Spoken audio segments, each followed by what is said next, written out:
Just wanted to talk about being stuck in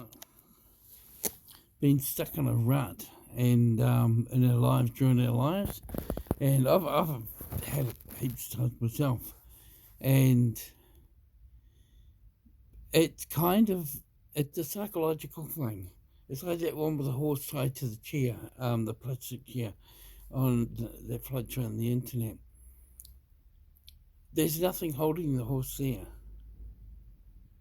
But to the horse, because it's so used to being there, the horse thinks that it can't get away because it's tried it and it was tied to a fence, and it realised it couldn't get away, so it decided from then on that whenever the horse rider tied the horse up to anything, it meant that the horse was stuck. It couldn't get away. Same with the elephants tied with a small rope on one of their legs or a small chain. You could easily pull it out, but they don't realise that. My Great Dane, we had a picket fence down the side here. It was only very short. And he got, when he was a pup, he couldn't get over the picket fence. And when he was a full-grown dog, he could easily get over the picket fence. He was a full-grown dog by about 8 months. He was huge. Maybe in a year he stopped growing, I'm not sure, but he was a big dog. And he could easily just hop over the fence, but he kept running down the fence and looking and then coming back, and he hadn't clicked that he could get over it. And then one day, because he hated other dogs on the section, and one day he went down there, he saw another dog on the section, and he was over the fence in a second. And from then on, I realised I had to do something about the fence, because he knew from then on he could jump out.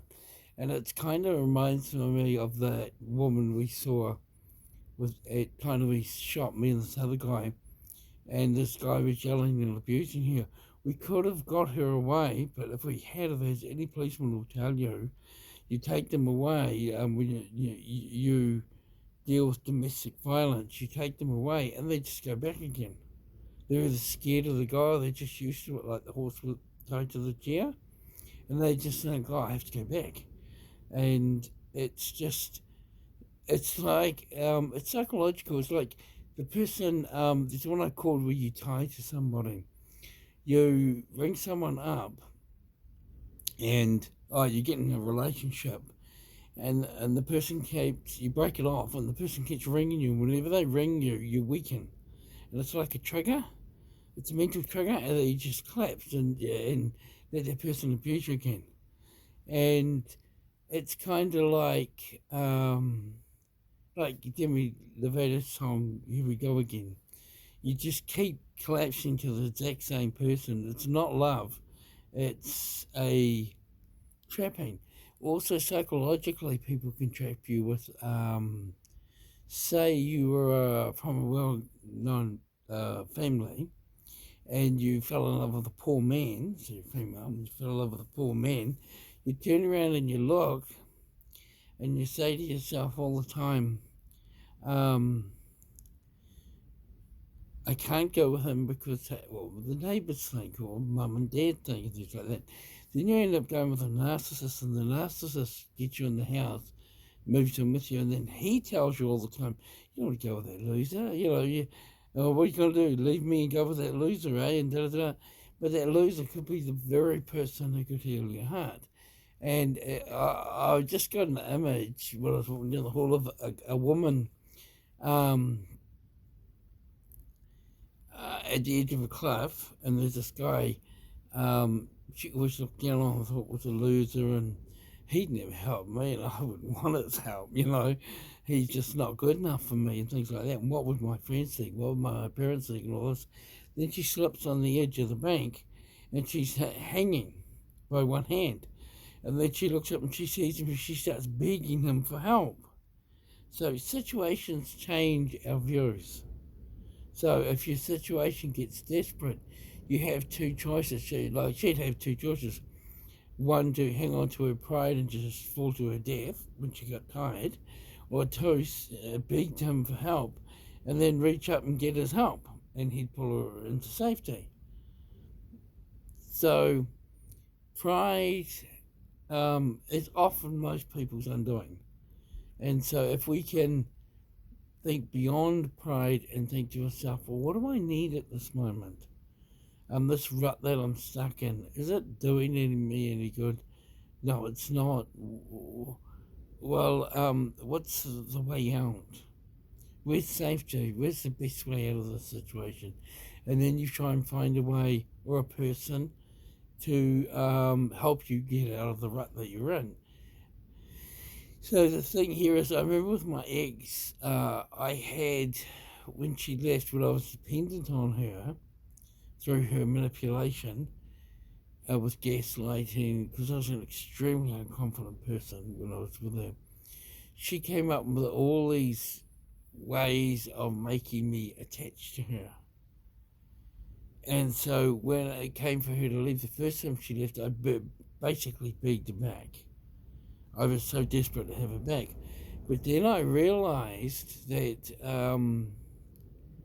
I didn't need her back.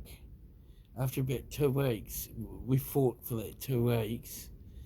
And I just thought to myself, I remember getting up one day and saying, that's it, she has to go. And I didn't get it from the children, I just came to the end of myself. And I realized it was time to stop staying in that rut. The rut was doing me no good. It was doing the children no good. We were all miserable. Even my ex was miserable. All of us were miserable. And I just walked up to her and because she'd been trying desperately for a month to leave to get on with her single life. She'd come back a second time. She left the first time with 2 children, and she just said, look, I want a single life. And I'm tired of this. And she left. And I got this first 2, Tracy and Rachel. Then later on there was Tracy, Rachel, Grace and Jimmy. And she'd actually brought Grace into the family because she was willing to dump Grace as well to go out and have a single life again. And I kept trying to keep her because I was scared of the world. I was scared of doing things on my own. And I had no one to turn to. There was no one there for me. No one wanted to help me. My ex was very good at playing the victim, so everyone thought she was adorable. And I remember after we split up and she left 4 children in poverty, went out and bought herself a $60,000 car, had a full-time job, everything was in her favour. And people would say to me, she was such a wonderful person. So sad you broke up. And I'd be looking at them like, thinking, you have no idea what she was like, or the marriage was like, or what the suffering was like. They have the general public don't know. So to worry about what they think is just a waste of time because they have no clue. Even if you go up and tell them, they don't get it. I spoke to people that knew my ex, and they'd be looking at me with, they just adored her, and they just couldn't think that that she'd done anything wrong, especially to me or the children. She was just an angel to them. So, that was hard to get out of because I knew everyone adored her. So I knew that when I split up with her, I was going to get it. People were going to look down on me and be shocked that we'd split up, and I must be a really bad sort because we split up. And she told some stories to people about our relationship that weren't true, which didn't help. So, because people like to feel when they split up in a relationship that everyone's on their side for some reason. I'm not sure why. So, you get in that rut, and getting out of it was hard. It was really hard. And I'm not sure what actually made me click. It's just that one day I just got up and it was like, I just said to myself, that's it. It's got to go. And I went into her and I said, you're right, you have to go. And she said, thank you. And she left. And it was very hard. I had to go down to welfare and sign up for welfare. All the hard things I knew were going to happen were hard. But the thing that changed everything was God. I had to face what my ex did, which she got us into a huge amount of debt. And so I had to go around to all those companies that we were in debt with, that I owed a huge amount of money to, and I had to apologise to them and promise I'd pay the money back somehow, and on the DPP, on the welfare.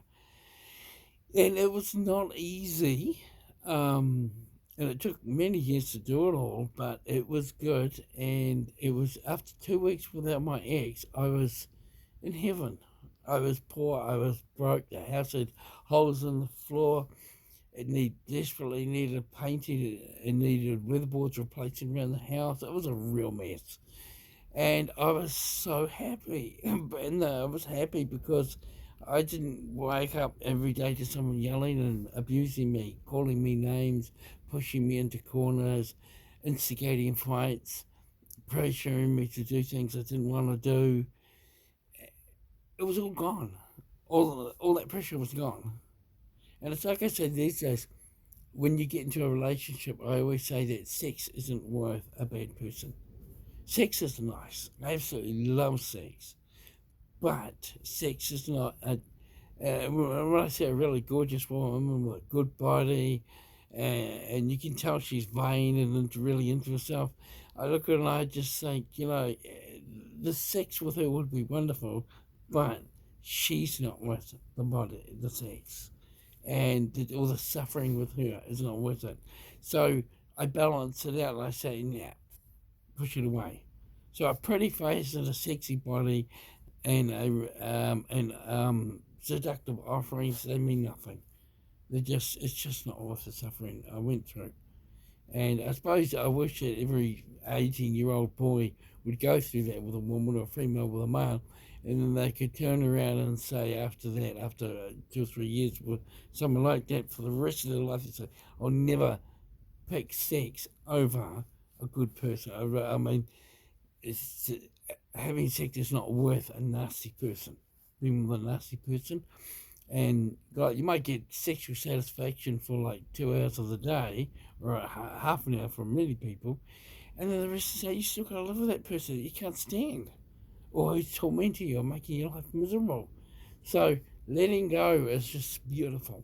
It's like, it's heaven. It's heaven because you are in torment. You were taught to stay in a rut.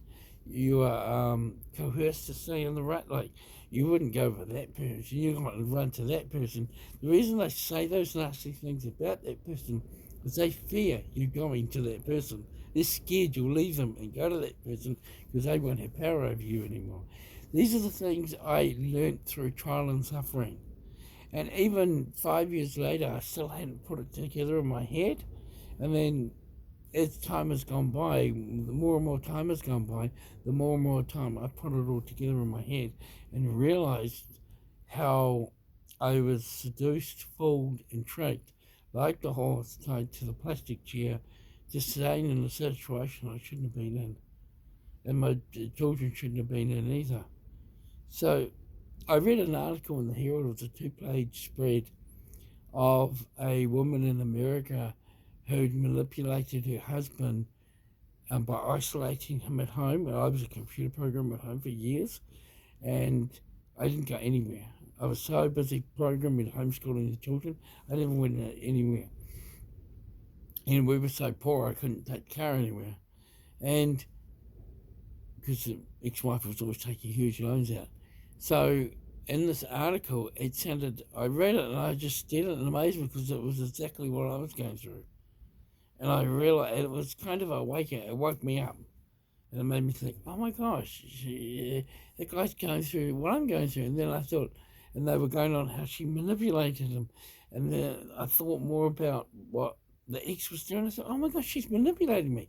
She's tricking me. She's using tactics to keep me here so that she can abuse me. Until eventually she got bored with me. And what I'm trying to say to people is don't wait until they get bored with you. Because by the time they get bored with you, they've pretty much destroyed you. They've destroyed your confidence, your courage, your life, and they leave you as an empty, shaking, depressed, suicidal mess. And that's how I felt at the time. I was suffering a very deep, dark depression, intense anxiety. I couldn't even get the groceries without a huge struggle, and suicidal thoughts. That's how they leave you when they destroy your soul. So you got to get out before that if you can. Otherwise, you've got to go through years and years of struggling to get out. So the sooner you get out, the better. But the thing is having the wisdom to get out and to get away from that situation. That's not good for you. And it's not good for your children. And the future is very, very bleak. So I just had this very strong feeling to say that this morning, because it's very frustrating watching people in domestic traps, I don't know how you'd call it, in a domestic cage where they can't get out. They can get out, but they don't think they can get out. And there's always a place to go to. God always provides a place for them. I've dealt with people on the internet, wives in violent situations, manipulative situations, or men in those situations. And I've said to them, God always will provide you a place to go. And they say, no, he hasn't. No, he hasn't. There's nowhere to go. There's nowhere to go.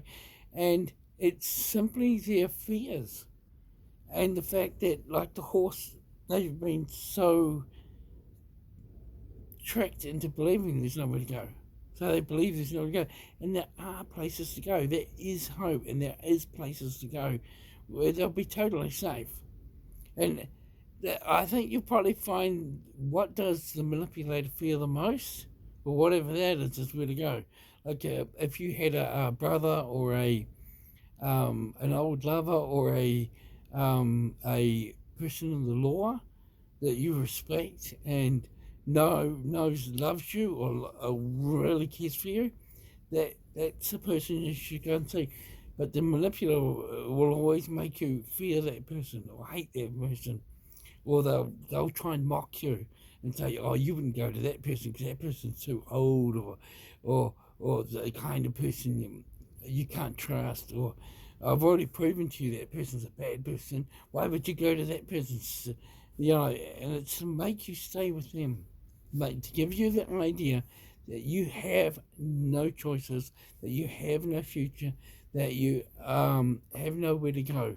And in all of that, you're so scared of everything, you're like the horse tied to plastic. And that's how I was. I just didn't realize I could get away. And it was only 2 weeks after she was gone. I was so happy. All the stress, hassles. And then my children told me afterwards that while she was with us, they saw me as a very angry person because I was always getting set up and I was always tense and I was always stressed and I was always tired. And we'd grown apart even though I was homeschooling them. And it wasn't until the ex had gone, for a month or so, the children had said I'd completely changed. The house had changed. We went from dark and gloomy to light and happy. We laughed, we joked, we played. We went for lots and lots of walks around the lake and stuff. Did a lot of fun homeschooling activities. And everything changed, but we had to get rid of the darkness. So just some things for you to think about. God bless you. Have a good day.